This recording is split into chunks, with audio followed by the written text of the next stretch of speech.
Il était une fois un petit sorcier qui étudiait dans l'école de Sorgicland à Britannia. Chaque fois qu'il était l'heure d'aller se coucher, Christophe pleurait à chaudes larmes. « Tout le monde va encore faire de beaux rêves. Ce n'est pas juste. Je n'en peux plus de ne plus pouvoir dormir, » se lamentait le petit sorcier.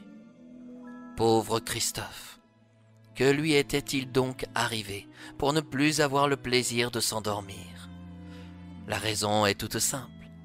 Christophe n'était pas du tout discipliné à l'école.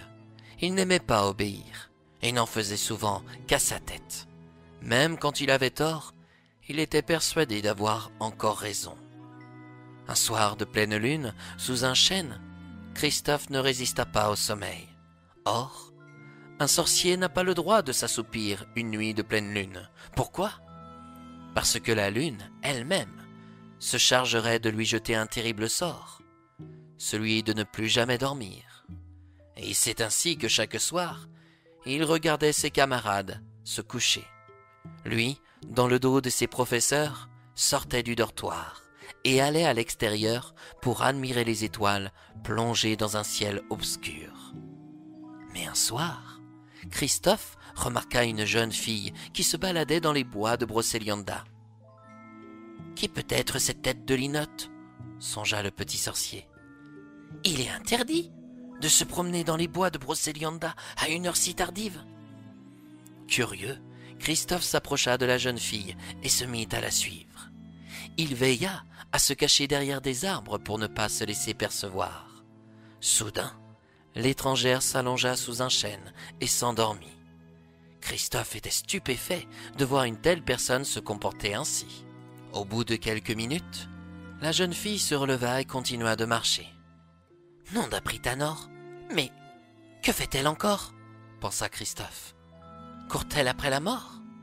Cette fois, la jeune fille s'allongea de nouveau, mais auprès d'un ruisseau.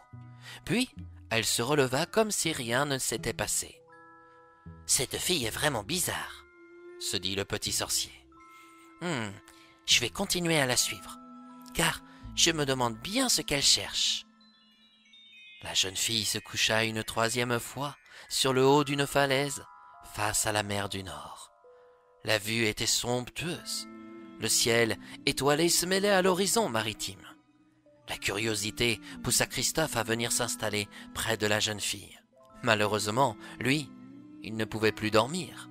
Alors, il préféra regarder le visage de l'inconnu sous des rayons de lune. « Par tous les Britanors, qu'est-ce qu'elle est belle !» lâcha-t-il. « Qui es-tu » demanda la jeune fille en se réveillant. Ne sachant pas où se mettre, Christophe répliqua. « Je m'appelle Christophe. Je suis un jeune sorcier qui étudie à l'école. »« L'école de Sorgicland ?»« Oui, c'est ça. »« Tu es celui qui a été ensorcelé par la lune ?»« Oui, on peut dire ça. »« Qu'est-ce que je suis contente de te rencontrer, Christophe. Moi, je m'appelle Céline. »« Enchantée, Céline. » Cela dit, pourquoi es-tu contente de me rencontrer ? »« Parce que je te cherchais, petit crapouillot.